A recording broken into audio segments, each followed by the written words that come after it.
Shalom, bien-aimés, des méditons ensemble. Bonjour ou bonsoir selon l'heure à laquelle vous nous suivez.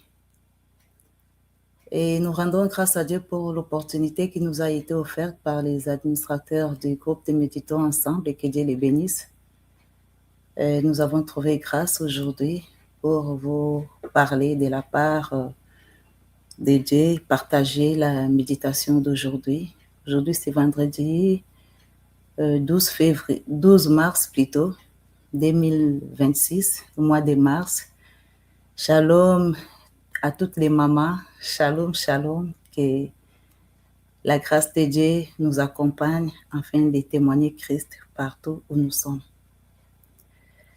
La Ligue pour la lecture de la Bible aujourd'hui nous propose les livres de l'Évangile de Luc, chapitre 12, versets 1 à 12. Et nous poursuivons notre méditation. Nous avons pu arrêter avec Luc depuis le 2 mars avec une maman Pélagie et qui était focalisée sur Luc chapitre 11 vers les derniers versets. Et aujourd'hui, nous débutons Luc chapitre 12 versets 1 à 12. Nous avons interrompu et nous avons continué avec les livres de Jérémie et aujourd'hui nous reprenons l'évangile de Luc et nous continuons, nous poursuivons. Et je remercie toutes les mamans qui nous ont précédés et je bénis déjà les mamans qui vont nous suivre. Shalom à tous les papas, que Dieu vous bénisse pour ce mois de mars que vous avez accepté de nous aider, nous les mamans, à vous nourrir de la part de Dieu. Et nous bénissons le Seigneur pour ça parce que nous savons, entre guillemets, beaucoup n'admettent pas les ministères des femmes, mais vous nous encouragez et nous vous bénissons et nous sommes reconnaissants envers vous. Que le Seigneur vous bénisse. Avant de commencer notre méditation, nous allons prier, demander la grâce à Dieu. Éternel notre Dieu, nous te sommes infiniment reconnaissants parce que tu es bon, tu es fidèle, tu es amour. Tu nous as tant aimés, tu nous as aimés en premier.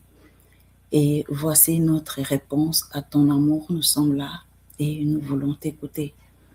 Cher Saint-Esprit, nous avons besoin de toi. Nous savons que la parole de Dieu est vie et esprit.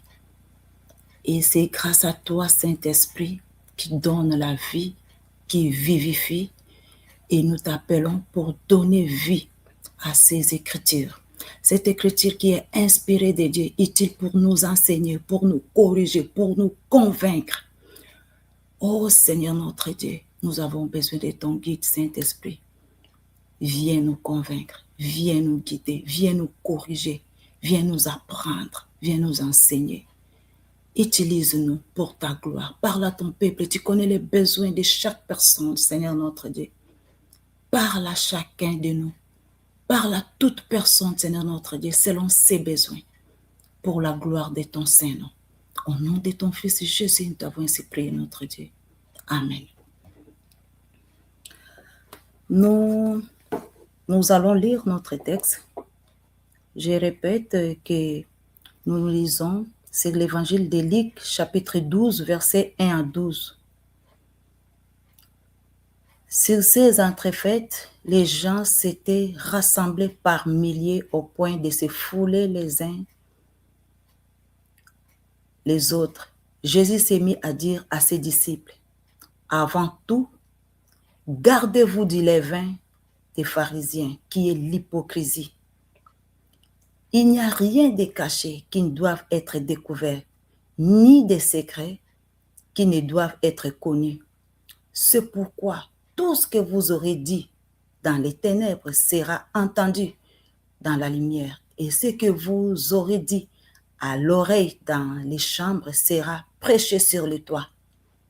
Je vous dis, à vous qui êtes mes amis, ne craignez pas ceux qui tuent le corps et qui, après cela, ne peuvent rien faire de plus.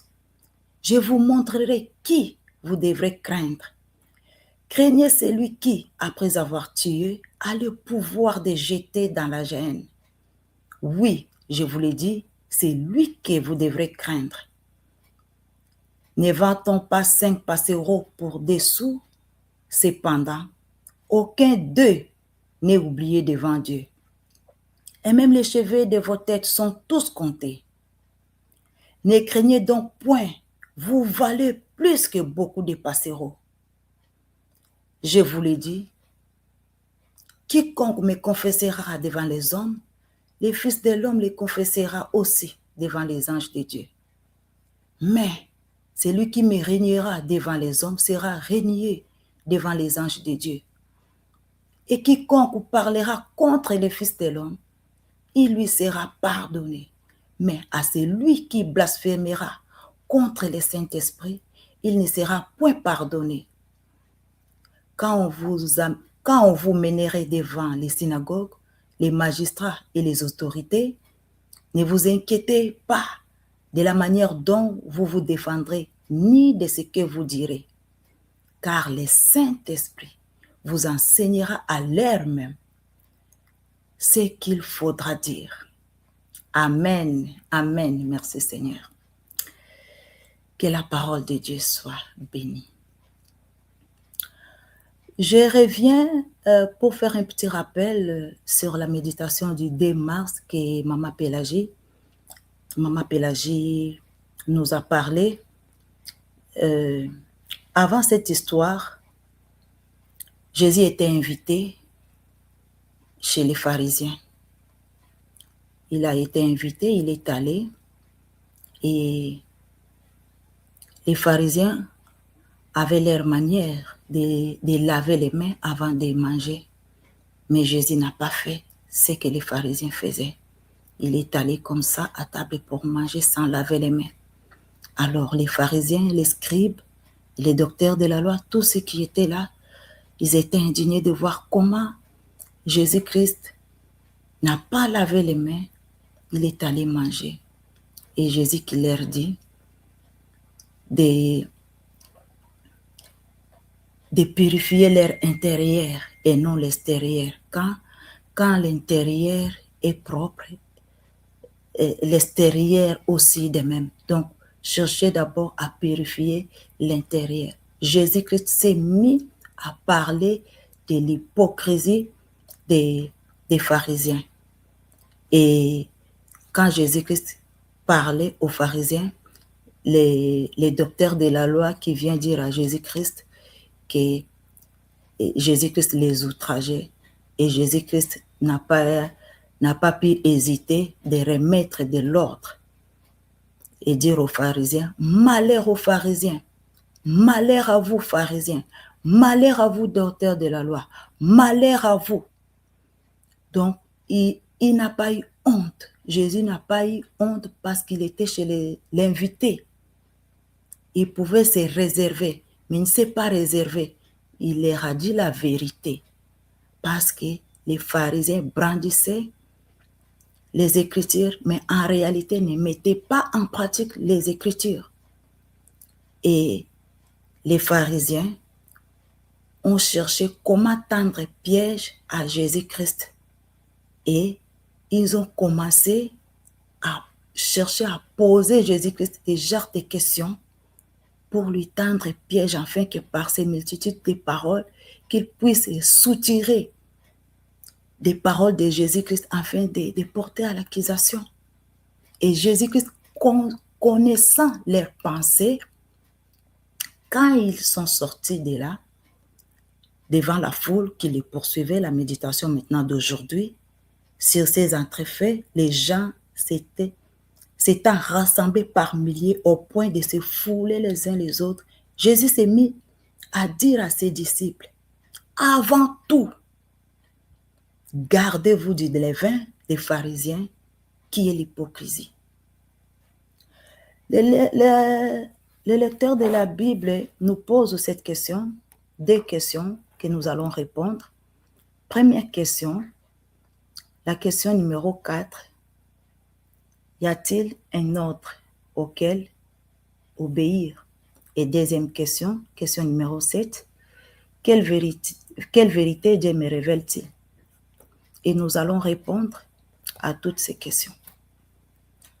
Nous commençons d'abord par répondre à la question numéro 1. Question 4 qui dit, y a-t-il un ordre auquel obéir? Oui, il y a des ordres auxquels obéir. Premier ordre, je vais énumérer, c'est au verset 1. Jésus-Christ qui s'est mis à dire devant la foule et il dit à ses disciples, avant tout, gardez-vous du levain, gardez-vous du levain des pharisiens qui est l'hypocrisie.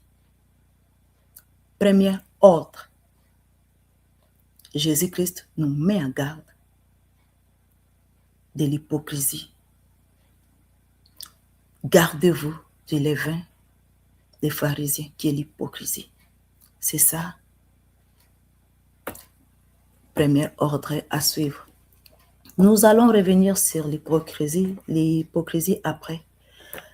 Deuxième ordre, y a-t-il un autre? Oui, deuxième ordre, au verset 4, la Bible nous dit, au verset 4, je vous dis, à vous qui êtes mes amis, ne craignez pas ceux qui tuent le corps et qui après cela ne peuvent rien faire de plus. Deuxième ordre, ne pas craindre ceux qui ont le pouvoir de tuer le corps. Et en plus, ils ne peuvent rien faire. Ils se limitent seulement à tuer le corps. Donc, l'ordre de ne pas les craindre. Troisième ordre, au verset 5, Jésus-Christ nous donne cet ordre. Craignez celui qui, après avoir tué, a le pouvoir de jeter dans la géhenne. Jésus-Christ nous montre qui il faut craindre. Il nous donne l'ordre de craindre celui qui a le pouvoir de tuer le corps et après avoir tué, jeter dans la géhenne. Cinquième ordre, nous avons notre ordre au verset 7, partie B. L'ordre qui est donné là, ne craignez donc point. C'est l'ordre qui nous a été donné par Jésus-Christ. Ne craignez donc point. C'est un ordre. Ne pas craindre.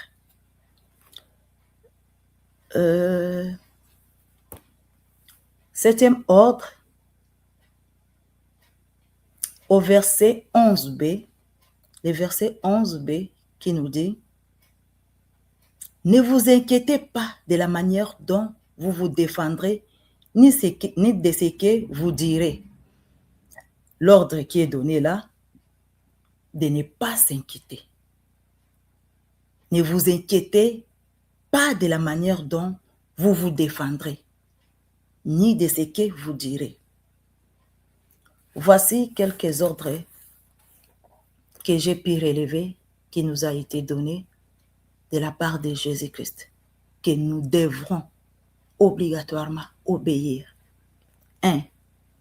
Nous garder de l'hypocrisie. Deuxième ordre, ne pas craindre ceux qui ont le pouvoir de tuer les corps. Troisième ordre, de craignez celui qui, après avoir tué le corps, a le pouvoir de jeter dans la géhenne. Et ne craignez donc point et ne vous inquiétez de rien. Nous répondons maintenant au verset 7. Quelle vérité Dieu me révèle-t-il? Nous avons énuméré plusieurs vérités que Dieu nous révèle.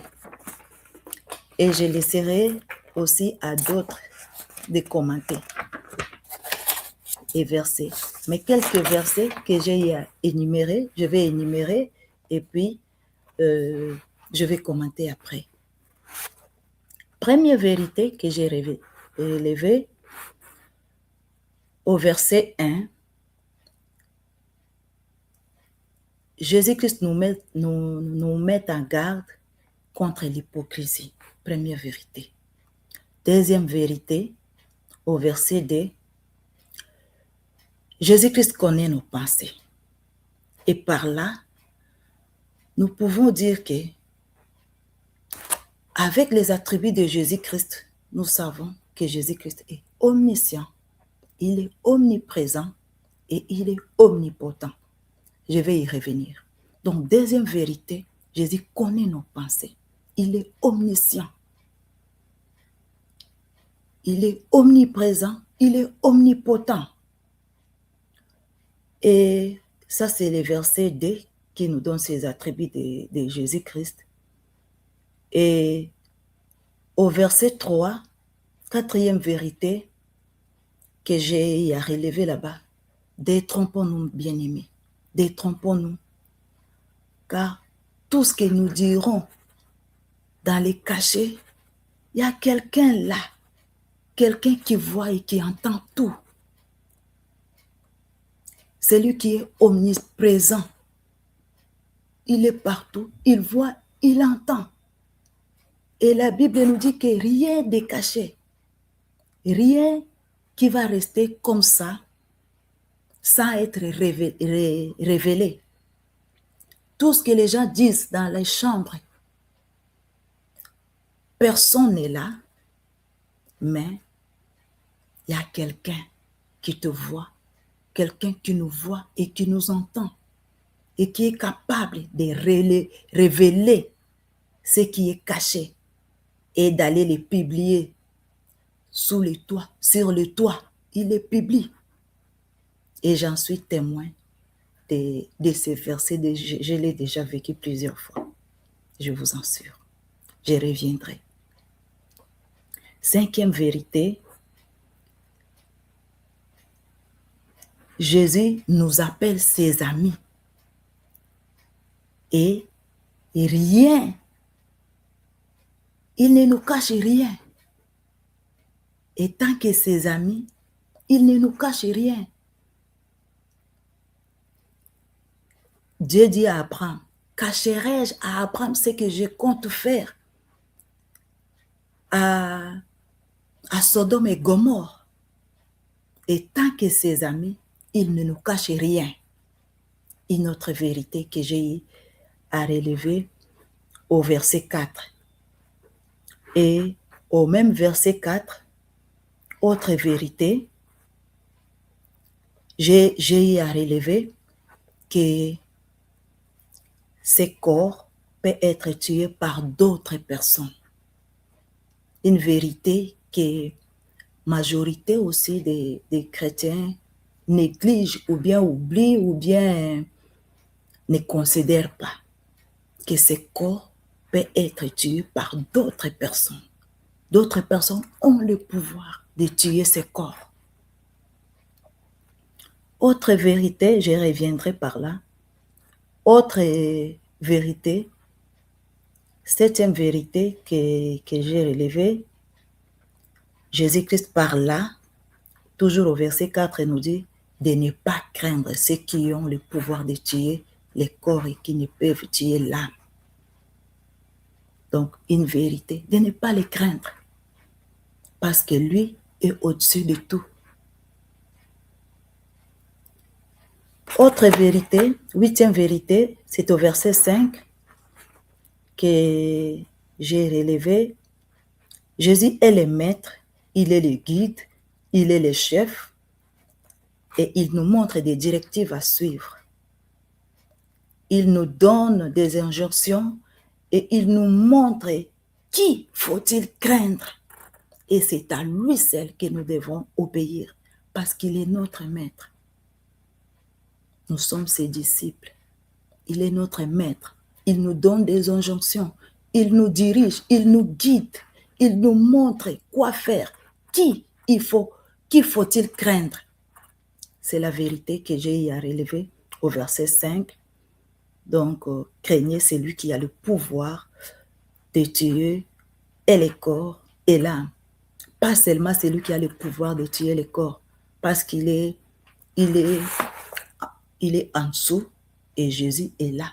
Dieu est là, au-dessus. Et il est omnipotent. Il a la toute-puissance.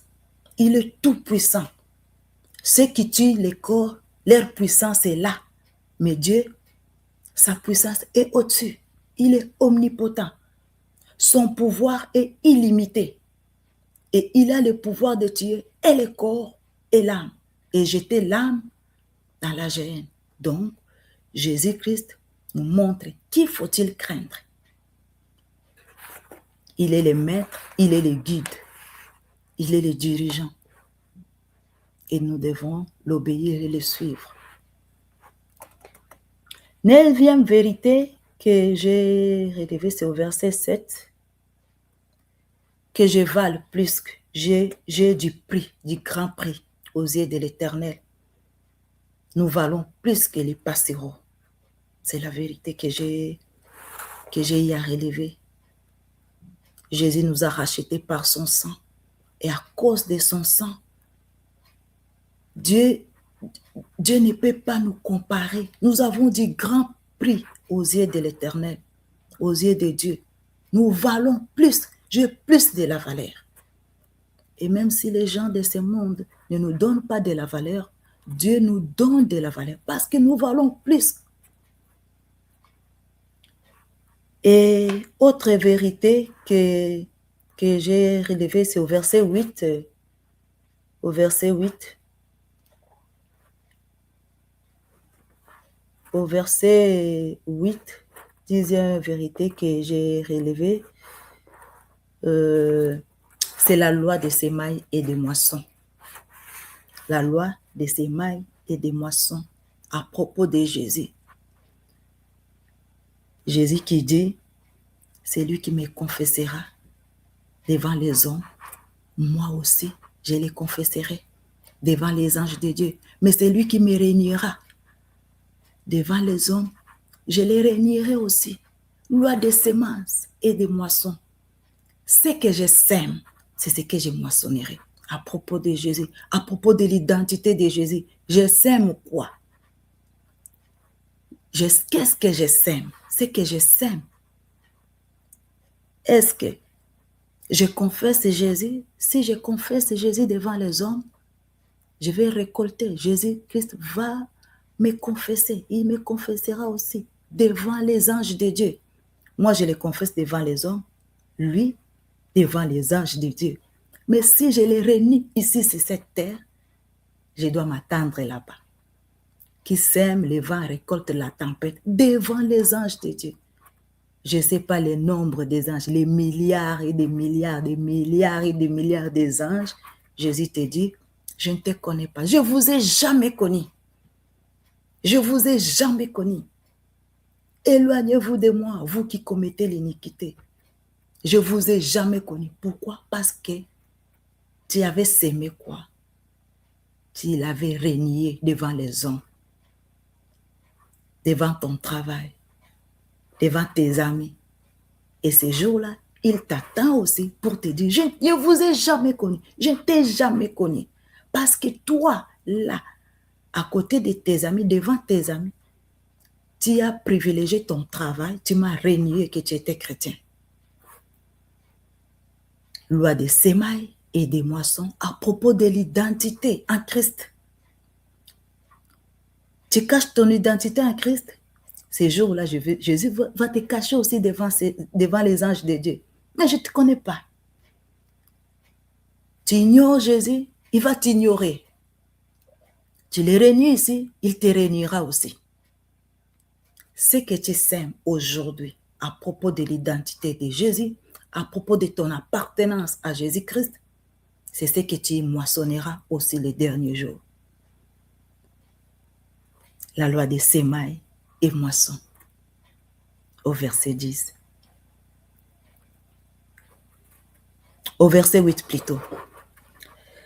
Et 11e vérité que j'ai eu à élever, c'est les péchés impardonnables, les blasphèmes contre le Saint-Esprit, les péchés impardonnables.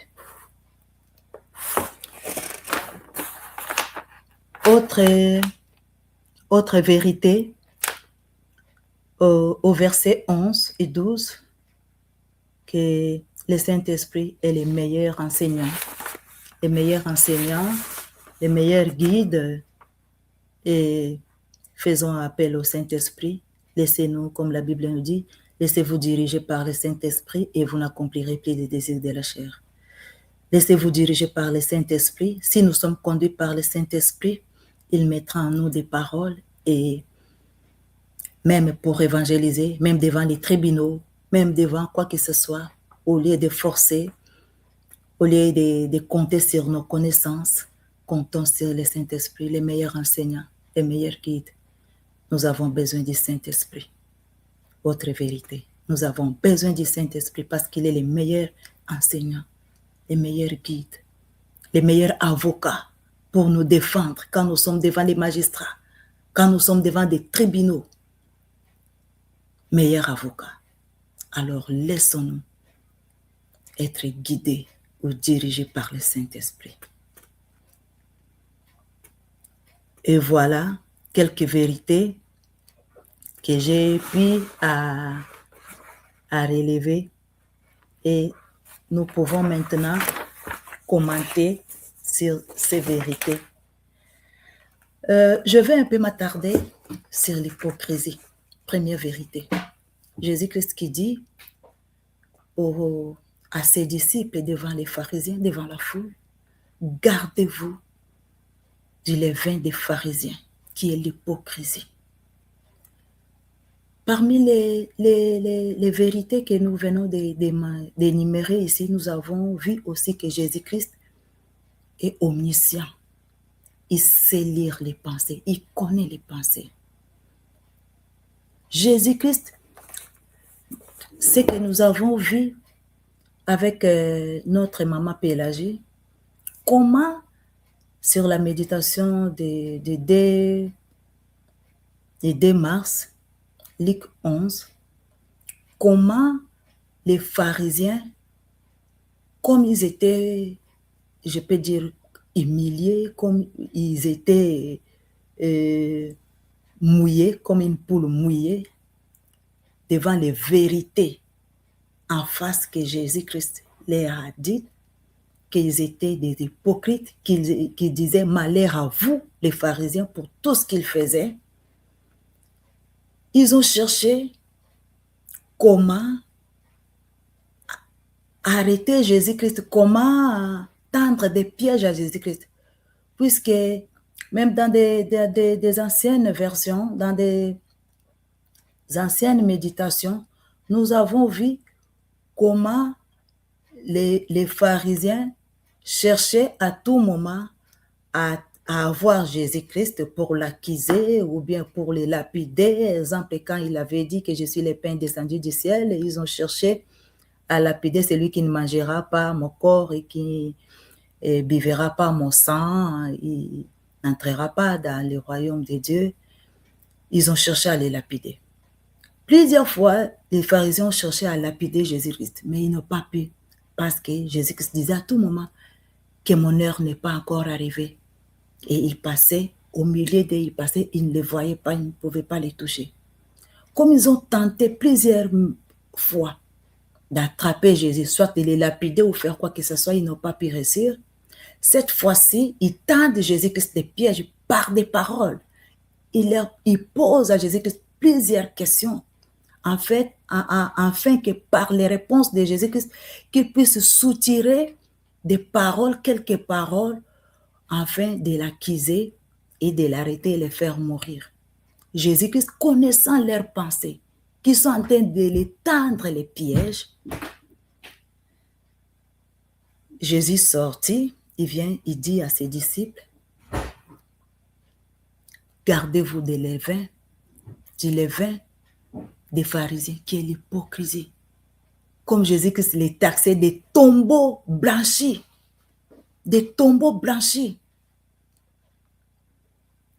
En réalité, l'apparence, mais dedans, il n'y avait que des ossements. Il n'y avait pas de vie à l'intérieur.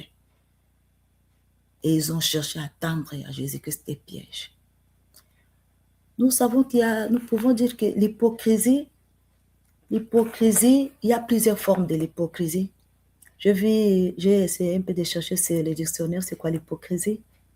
L'hypocrisie, c'est le fait de déguiser son véritable caractère, d'exprimer des opinions, des sentiments qu'on n'a pas, ou bien le caractère de ce qui est hypocrite, ou bien des actes, des manifestations hypocrites.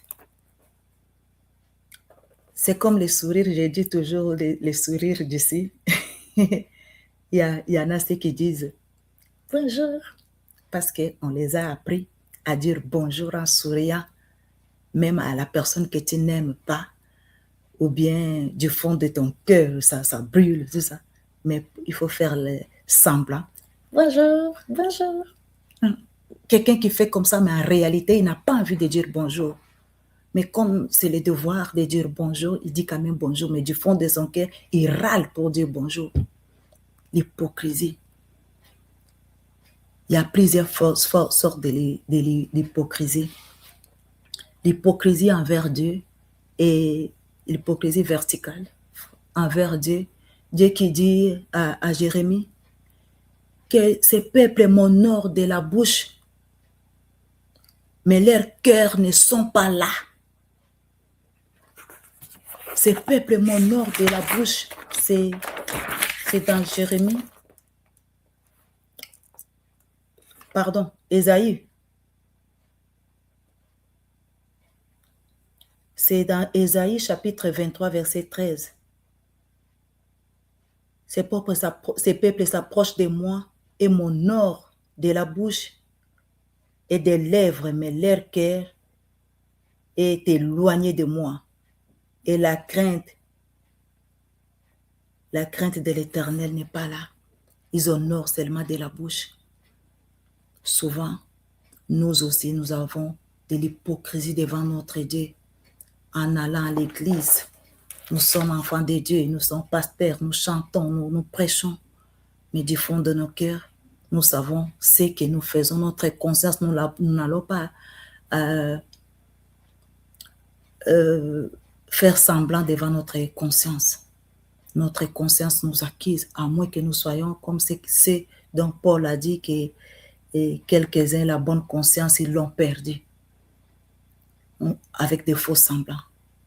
Deuxième type d'hypocrisie, l'hypocrisie peut être de façon horizontale avec nos frères, nos vis-à-vis, nos prochains, nos membres de l'église, nos membres de famille, nos frères et sœurs.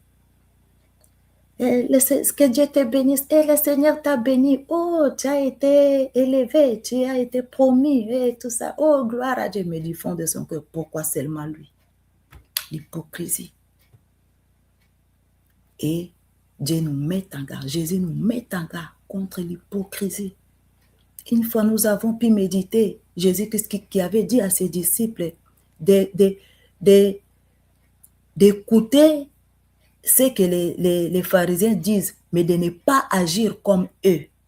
Parce qu'ils disent la loi de Dieu qui est vraie, parce qu'ils ont la loi de Dieu.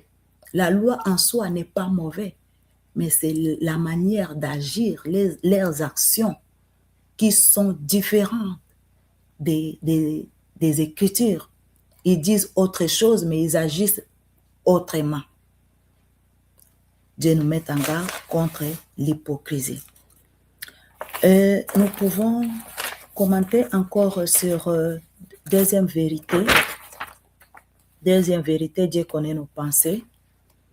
Dieu connaît nos pensées. La Bible nous dit, Dieu est omniscient, il sait tout, il sait toutes choses, il connaît tout, et rien n'est caché devant Dieu. Rien n'est caché devant Dieu. Jérémie 33, 3, Dieu dit à Jérémie, invoque, moi je te répondrai et je t'annoncerai des choses cachettes. Majorité, souvent, nous croyons que ce que nous faisons en cachette, comme je suis dans ma chambre, ici personne ne me voit, je peux faire tout ce que je peux, mais Dieu me voit. La Bible me dit que Dieu me voit. Et puis, Dieu est capable d'aller prendre quelqu'un. La Bible me dit que l'Esprit de Dieu me transporta. L'Esprit de Dieu me transporta. Quand Dieu dit, invoque-moi, je te répondrai, je t'annoncerai des choses secrètes, des choses cachées. Exemple de Gédéon. Dieu a pris Gédéon. Là, c'était même du physique. Il l'a amené dans les camps de ses ennemis afin d'écouter les rêves que l'autre a vus. Il rencontre à son ami ce qu'il a vu et l'autre, l'ami lui dit, mais ça c'est l'armée de Gédéon qui a gagné. Ça c'est du physique. Du spirituel, ça peut aussi se faire. Dieu peut me prendre ici et m'amener dans la chambre de quelqu'un. L'Esprit de Dieu me transporta. Là où on fait des complots pour que je sois au courant. Là où on fait des complots pour aller détruire, pour aller tuer, pour aller faire ceci, afin que je sois au courant. Dieu peut me révéler les pensées de quelqu'un. Nous avons le Saint-Esprit en nous. L'exemple de Pierre avec Ananas et Saphira. Il croyait faire le deal entre les deux pour venir mentir à Pierre. Pourtant, c'était leur argent. Mais Dieu omniscient, qui est capable de révéler les choses cachettes, il peut révéler. Il a révélé à Pierre que ces gens sont en train de mentir.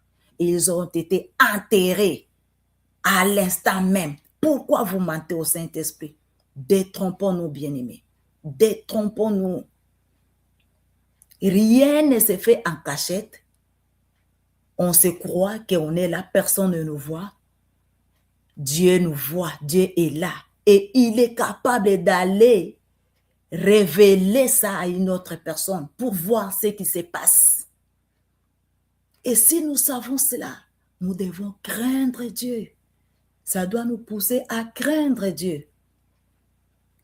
Il m'est arrivé plusieurs fois avec une sœur qu'on parle d'un sujet de Dieu, on parle, on se fortifie, on s'édifie. Et sur les toits à l'église, c'est même dimanche, tout ce qu'on disait dans nos chambres, tout ce qu'on disait au téléphone, tout ce qu'on disait dans les cachettes, c'était prêché. Bien-aimés, si nous savons cela, nous devons prendre garde. Nous devons avoir la crainte de celui qui sonde. David dit, où fuirai-je? Où cacherai-je loin de toi?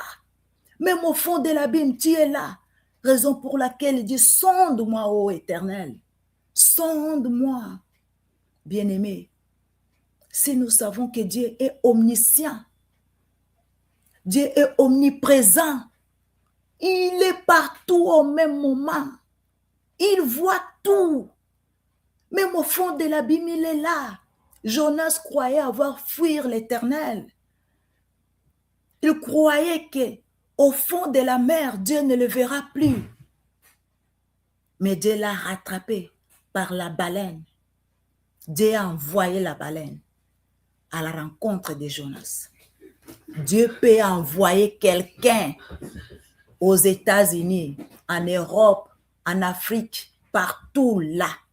Il les transporta là où tu penses et il lit tes pensées, il voit tes pensées, il connaît tes pensées. Détrompons-nous et craignons Dieu. Ça doit nous pousser à craindre Dieu. Moi, il m'arrive des fois, souvent, je dis avec une sœur à laquelle on parle souvent avec elle, puisque des fois, il te dit des choses que tu es en train de penser ou bien des choses que tu as vécues. Il vient te raconter des choses qui s'est passées. Il te dit, j'ai vu un rêve, j'ai vu ceci, des choses que tu connais. Et quand il raconte, tu dis, je dois craindre Dieu. Je dois craindre Dieu. Je vous ai déjà donné un témoignage que j'étais en colère une fois, un jour. Et j'étais dans ma chambre. J'étais ici, après je suis dans la chambre. Aller à l'église, sur le toit. La prophétie a été dite. Tu étais dans ta chambre, personne ne t'avait vu, même pas les prédicateurs. Mais je t'avais vu. Moi, j'étais là, je t'ai vu. Et donne-moi ta colère. Bien-aimé, ça doit nous pousser à craindre Dieu, avoir la crainte de Dieu, la crainte de l'Éternel. Raison pour laquelle je viens maintenant sur l'autre verset que je vous ai dit. Jésus-Christ nous a dit, je vais vous montrer qui il faut craindre. Craignez celui qui a le pouvoir de tuer le corps et l'âme et les jeter dans la gêne. Ne craignez pas ceux qui ont le pouvoir de tuer le corps. Parmi les vérités, je vous ai relevé qu'il y a des personnes qui ont aussi le pouvoir de tuer ces corps. Par exemple, les militaires, on leur donne le pouvoir de tuer. Et avec des ordres précis, ils sont là pour protéger la population. Ils sont là pour protéger les pays. Mais ils ont le pouvoir d'aller tuer les ennemis. Si l'ordre est donné, ils vont tuer les ennemis. En dehors des militaires, il y a des sorciers qui tuent les corps. Et plusieurs enfants de Dieu sont distraits. Les magiciens, les occultistes, les sorciers et tous ces mondes-là, des mondes des ténèbres, ils font des sacrifices, ils ont le pouvoir de tuer les corps. Et Jésus reconnaît qu'ils ont le pouvoir de tuer les corps. Aujourd'hui, nous vivons les gens qui ont le pouvoir de tuer les corps. Même à l'église, c'est entré même dans l'église, les gens qui ont le pouvoir de tuer les corps, empoisonner les autres parce qu'il y a l'argent, à cause d'argent, à cause des postes, parce qu'il a les dons, il fait ceci, il fait ça. Ils ont le pouvoir de tuer les corps. Les pharisiens avaient le pouvoir de tuer les corps, mais Jésus-Christ a dit, mon heure n'est pas encore venue. Raison pour laquelle ils complotaient. Et Jésus-Christ qui dit à la fin, que ma vie, nul ne la prend, mais c'est moi-même qui la donne. Ils cherchaient à les tuer, ils cherchaient à les lapider, ils ont cherché à les lapider. Mais comme Jésus-Christ était venu pour un but, il dit, ma vie, mon heure n'est pas encore arrivée aujourd'hui. Mon heure n'est pas encore arrivée. Et le jour où son heure était arrivée, il s'est livré lui-même, il s'est donné. D'ailleurs, ceux qui sont venus pour l'arrêter n'ont pas pu. Ils étaient tous tombés. Mais maintenant, quand il les a autorisés de venir les prendre, les toucher, à ce moment-là, ils sont venus. Donc, Jésus nous dit qu'il y a, la vérité est là qu'il y a des personnes qui ont le pouvoir de tuer les corps. Ils vous tuent, vous partez aussi. Mais Dieu, heureusement, le Tout-Puissant, le plus fort, il nous dit de ne pas les craindre. Ils ont tué Jacques. Ils ont tué Pierre. Ils ont lapidé, comment il s'appelle encore? Étienne. Ils ont lapidé Étienne. Ils ont eu le pouvoir de tuer le corps, mais malheureusement, ils n'ont pas eu le pouvoir de tuer l'âme. Dieu nous dit, malgré qu'ils ont le pouvoir de tuer le corps, ne les craignez pas. Ne les craignez pas, même devant la mort, ne les craignez pas. Craignez, c'est lui. Je vais vous montrer qui faut-il craindre. Craignez, c'est lui qui a le pouvoir de tuer et le corps et l'âme et prendre cette âme jetée dans la gêne. C'est lui que nous devons craindre. Oh, je vous prends trop de temps. Donc, craignons Dieu et obéissons à Dieu et à sa parole. J'avais déjà dit, loi des semailles et moissons, confessons Jésus-Christ. Celui qui confesse Jésus-Christ, Jésus-Christ les confessera aussi les derniers jours devant les anges de Dieu. Et je voulais souligner aussi les versets de blasphème contre le Saint-Esprit. Nous savons tous que Dieu, Jésus-Christ est la grâce de Dieu pour le salut des hommes. Et c'est le Saint-Esprit qui nous convainc du péché, afin de croire en Jésus-Christ, qu'il est mort, qu'il a donné sa vie pour la rançon pour nos péchés. Alors, si le Saint-Esprit te convainc afin de te repentir et demander pardon et tourner de ces mauvaises voies et se convertir, l'incrédulité, le refus d'écouter le Saint-Esprit, le refus d'obéir au Saint-Esprit, ce qui conduit au péché impardonnable, le refus jusqu'à la mort. Si tu meurs sans avoir confesser tes péchés, te repentir, s'ouvrir ton cœur en Jésus-Christ, à Jésus-Christ, c'est ça le péché impardonnable, parce que le Saint-Esprit t'a convaincu, tu es resté incrédule. Et si tu restes incrédule, et tu meurs dans le péché, il n'y a pas de vie. Péché impardonnable, blasphème contre le Saint-Esprit. Prions pour que ceux qui ne connaissent pas Dieu, qui laissent l'incrédulité et qui s'offrent à Jésus-Christ afin de recevoir le pardon pour leurs péchés et avoir la vie éternelle. Et dernière vérité, je voulais conclure par là. Quel est le verset qui m'interpelle le plus parmi nos versets de tous les jours? Quel verset m'interpelle le plus? Le verset qui m'interpelle le plus, c'est le verset 8, que Jésus-Christ qui dit que quiconque me confessera devant les hommes, le Fils de l'homme le confessera aussi devant les anges de Dieu. Mais celui qui me régnera devant les hommes sera aussi régné devant les anges de Dieu. Et je voulais profiter de l'opportunité qui m'a été accordée. Et je sais que c'est des méditants ensemble. Je vous épargne, mais permettez-moi, comme ça va être suivi sur YouTube et sur Facebook, peut-être par hasard, une personne qui ne connaît pas Dieu, une personne qui n'a jamais confessé Jésus-Christ publiquement, pouvait suivre cette méditation.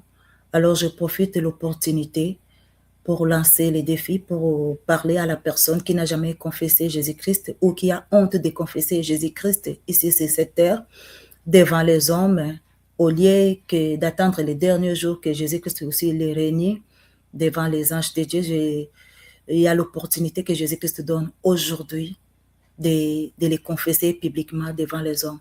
Alors, la personne qui n'a jamais confessé Jésus-Christ dans sa vie, qui n'a jamais reçu Christ dans sa vie étant Seigneur et Sauveur personnel, comment confesser Jésus-Christ d'une façon succincte? Je peux vous dire que la Bible nous dit dans Romains 3, 23 que car tous sont péchés et sont privés de la gloire de Dieu, et Romains 6, 23 que le salaire du péché c'est la mort, mais les dons gratuits c'est la vie éternelle en Jésus-Christ. Et Romains 5, 8, la Bible nous dit que Dieu prouve son amour envers nous. En fait, lorsque nous étions pécheurs, Christ est mort pour nous. Et Jean 3, 16 aussi parle de l'amour de Dieu, que Dieu a tellement aimé le monde et qu'il a donné son Fils unique, afin que quiconque croit en lui ne périsse point, mais qu'il ait la vie éternelle. Alors, comment confesser Jésus-Christ publiquement et avoir le salut, obtenir le salut? La Bible nous dit dans Apocalypse chapitre 3, verset 20, que Jésus-Christ il dit que voici je me tiens à la porte et je frappe, et celui qui entend ma voix, il ouvre sa porte, j'entrerai chez lui, je souperai avec lui, je mangerai avec lui et lui avec moi.